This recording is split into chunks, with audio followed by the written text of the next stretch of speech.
All right, moving on to the heavyweight fight. Man, this was God. Lived up to everything it could have possibly been. Francis Ngannou versus Rosenstruck. Oh my gosh.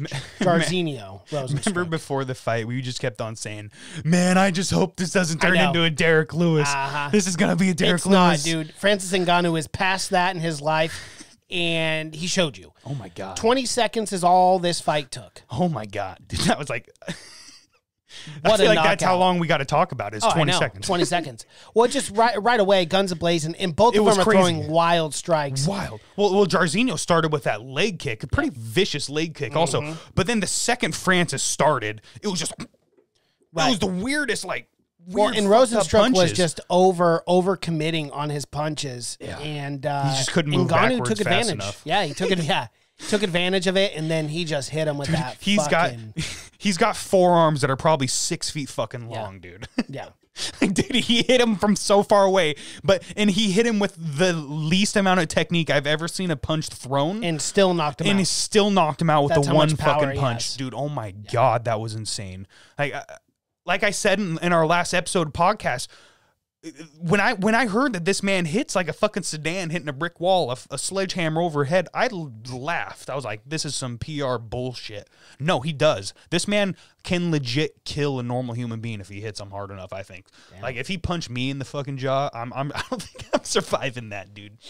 That was nasty, and he was out from the first punch. He was out, and he kept throwing. He hit him a couple more times too, but he was out on the fence. That was he vicious. went dead fish on the side. That was so vicious. That was one of the nastiest KOs I've ever seen, and it wasn't vicious in the way like, oh, his head got split open or there was blood everywhere and stuff like that. It was just because you know of how fucking hard that punch hits. And you just know the damage that it did, even though it didn't look that vicious. But you just knew, like, that was brain damage right there. That was severe brain damage. Definitely. Yeah. That was crazy. Congratulations to Francis, man. I agree with him 100%. He is the fucking people's champ. No one wants to fight that man.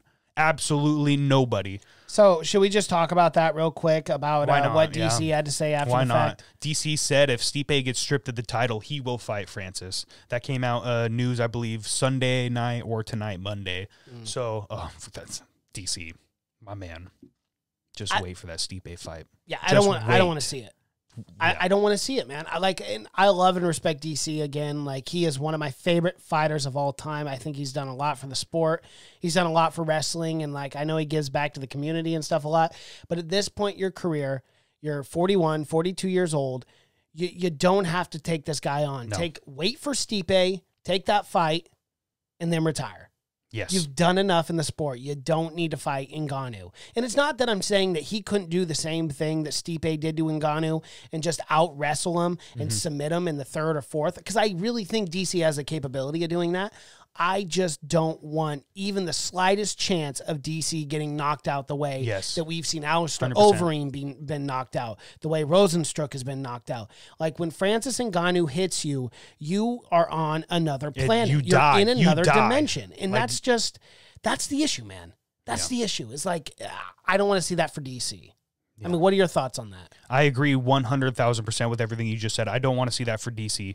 Man, there's a reason why he's retiring already. He's 42 years old. He's thinking about his family. He's already thinking about the health of his brain. He's been knocked out before. Stipe KO'd him in his last fight. John Jones with the head kick. You know, I mean, it doesn't matter how much, like, yeah, he's only been knocked out twice in his career. A lot of fighters get knocked out way more than that. But, dude, he goes to fucking, I'm sorry, I'm brain farting in the gym. What's the gym called again in San Jose? ATT, American Top, No, it's American Kickboxing Academy. That's what it is. AKA. AKA. That's right. Yeah. American Kickboxing Academy. Dude, they sparred every day back in the day. Like, this man is fucking taking shots and sparring practice and stuff. Like, he doesn't need to be doing that anymore. He's one of the greatest commentators of all time already. Well, like, that's the thing, too. Yeah. He's so good at it that I'd just rather see him do that. Yeah. You know, I mean, if he wants the Stipe fight, take the Stipe fight, because I'd love to see that trilogy. Yes, me too. But I'm not clamoring for a DC and Ngannou fight. Yeah, I'm not even clamoring for the Stipe fight anymore, honestly, dude. Like, fucking, we know you're good enough to beat Stipe. We've seen it once before. You know, what else do you have to prove other than you just retiring with the belt? That's what the goal must be. Let me tell you why. I think both of them right now are in contention for one of the greatest heavyweights of all time in the UFC. He wants it. And he wants it. He wants to solidify that. If DC, I'm sorry, but if DC wins that third fight, that trilogy fight, he is the undisputed greatest heavyweight of all time. Until Francis starts his reign, probably. Well, of course. We'll see. Yeah. So for me, it's just, well, and maybe that's why DC, he tries to look at that as a perfect picture. He gets a hold of Ngannou, submits him in the third round, and then goes and beats Stipe. No one's ever going to argue ever again that DC was the greatest heavyweight of all time. Well, that's the thing. DC said he ain't taking the fight if it's an interim. It's only going to be for the vacant world title if Stipe is stripped. But let's be real. A lot of people are calling for Stipe to be stripped. So you weren't the only one on Saturday that was saying stuff like that. A lot of people are calling for that. I mean, I disagree 100%. I don't think he deserves to be stripped. We'll see if it ends up turning into 15, 16 months. But, this division, we got to remember Cain Velasquez.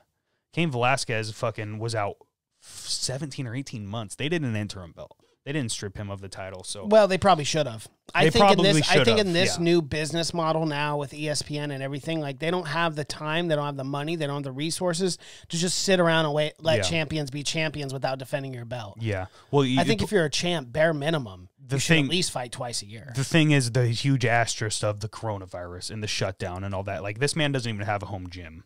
Stipe doesn't have a home gym. He doesn't have an open gym to go train in. He's got no training partners, no nothing. So it's like he's just fucked, really. Plus, he's a full-time firefighter, so he's at huge risk of catching the coronavirus as it is. So we'll see. We'll see. I just hope the man does get in the freaking octagon soon because there's nothing that would make me happier than to see this man fucking fight. Yeah. Because I'm just one of his biggest fans, and I really, really want to see this DC trilogy. Like because as you're saying, that's whoever wins that fight is the greatest heavyweight of all time. Yep. And we all want to know who the fuck that is because it's a debate that's been going on for eons. It really has pre-UFC. Yeah, but moving on, my man. Or did we even talk about the fight?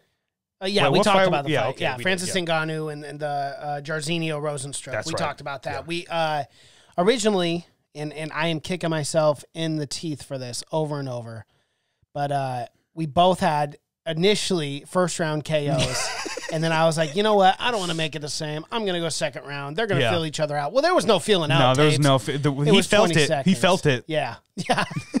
Jairzinho felt it for sure. Yeah. So I got 2 points. You got 3 points on that. So that kind of wraps up that heavyweight fight.